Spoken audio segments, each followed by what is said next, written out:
دل کو سینوں میں ہم میں سے بسا.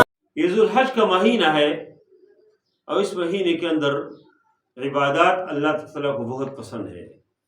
جو حاجی حضرات ہیں وہ حج پہ جاتے ہیں اور بہت سارے لوگ گئے ہیں اور بہت سارے لوگ جا رہے ہیں. اللہ ان سب کے حج کو اللہ قبول فرمائے، ان سب کی دعاؤں کو اللہ قبول فرمائے. لیکن جو لوگ حج کے لیے نہیں جا سکتے، اللہ نے اس کو یہ موقع دیا کہ وہ گھر کے اندر رہ کر اپنے علاقے میں اپنے گاؤں میں رہ کر ثواب کما سکتے ہیں، بہت زیادہ اجر کما سکتے ہیں. اور ان 10 دنوں کے بارے میں قرآنی آیات بھی ہے جو اللہ تعالیٰ فرماتے ہیں والفجر ولیال عشر، فجر کی قسم اور 10 راتوں کی قسم.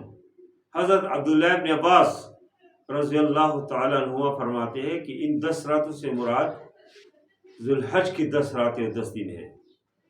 اور ایک روایت بھی ہے کہ اللہ کے نبی صلی اللہ علیہ وسلم نے فرمایا کہ ما من ایام العمل الصالح فیہن احب الی اللہ من هذه الایام العشر. فرمایا کہ کوئی دن بھی اس طرح نہیں ہے جس میں نیک عمل اللہ کو اتنے زیادہ پسند ہو جو ان 10 دنوں میں نیک عمل اللہ کو پسند ہے. صحابہ نے فرمایا یا رسول اللہ ولا الجہاد فی سبیل اللہ، جہاد فی سبیل اللہ بھی ان 10 دنوں کے نیک عمل کے برابر نہیں ہے. نبی کریم صلی اللہ علیہ وسلم نے فرمایا کہ ہاں ولا الجہاد فی سبیل اللہ، جہاد فی سبیل اللہ بھی اس کو نہیں پہنچ سکتے. ہاں پھر اللہ کے نبی نے فرمایا الا رجل خرج بنفسه وماله فلم یرجع من ذلك بشیء، کہ ایک آدمی اللہ کے راستے میں نکل جائے جہاد کے لیے اور خود بھی جا کے شہید ہو جائے اور جو مال لے کے گئے وہ مال بھی سب اللہ کے راستے میں خرچ کرے، تو یہ اس کی اجر زیادہ ہے. اس کے علاوہ جو بھی کوئی نیک عمل کرتے ہیں، کوئی بھی نیک کام کرتے ہیں عام دنوں میں، اس 10 دنوں کے مقابلے وہ نہیں کر سکتے. اس لیے یہ 10 دن ذوالحج کے 10 دن یہ بہت بابرکت ایام ہے. اس میں انسان صدقات کرے، جتنے زیادہ صدقات کر سکتے ہیں اتنے اس کے اجر و ثواب ہے.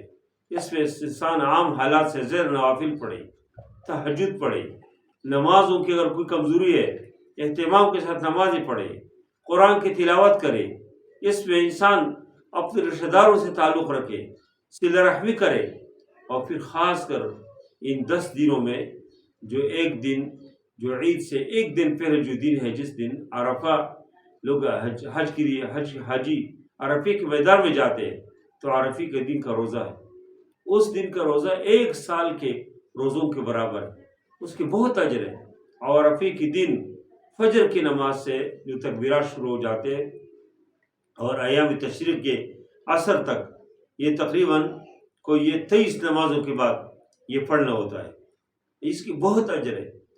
اور عید کی نماز اس میں بہت اہم عبادت ہے کہ انسان عید کی نماز کے لیے جاتے ہیں، بہت اہم عبادت ہے. تو ان 10 دنوں میں جو ہم سے نیکی ہو سکتے ہیں، جو ہم نیک کام کریں گے اللہ تعالیٰ اس کو قبول فرماتے ہیں. اس میں ایک اور بھی سنت استحبابی ایک صورت ہے، وہ یہ ہے کہ جو آدمی قربانی کرتے ہیں تو جب ذوالحج کی چاند نظر آتے ہیں اس سے پہلے اپنے بالوں کو چھوٹا کرنا چاہتے ہیں، چھوٹا کرے، ناخنوں کو، اور جو صفائی کرنے کی ضرورت ہے وہ صفائی کرے. اب ان 10 دنوں میں ناخن نہ کاٹے، ان 10 دنوں میں اپنے بالوں کو ہاتھ نہ لگائے. اور اس طرح کے کوئی اور جو اس طرح کے بدن کے حصے صاف کرنے کی ضرورت ہے وہ پہلے سے صاف ہو. اور ان 10 دنوں میں صفائی نہ کرے، اس کو ان بالوں کو صاف نہ کرے، بغل کے نیچے جو بال ہے اس کو بھی، تو اس کو بھی اللہ تعالیٰ بہت اجر دیں گے، بہت اجر. تو اس لیے ہمیں ان 10 دنوں کے جو خاص اعمال ہیں اس کو اپنانے کی کوشش کرنی چاہیے. اور خاص کر عرفے کے دن کا جو روزہ ہے پورے اہتمام کے ساتھ اس کو رکھنا چاہیے. اس سے علاوہ ان 10 دنوں میں اور بھی اگر آدمی کو اللہ توفیق دے روزے رکھے، خاص کر پھر اور جمعرات کے دن اس کے روزے تو ایسے بھی رکھنا چاہیے، لیکن خاص ان دنوں میں جو پھر اور جمعرات آ رہے ہیں ہم سب کوشش کریں پہلے میں، اور پھر ہم سب کہ ان دنوں میں ہم کم از کم روزے رکھیں. اللہ تعالیٰ اس کی بہت اجر ہے، ہم عطا فرمائیں گے انشاءاللہ.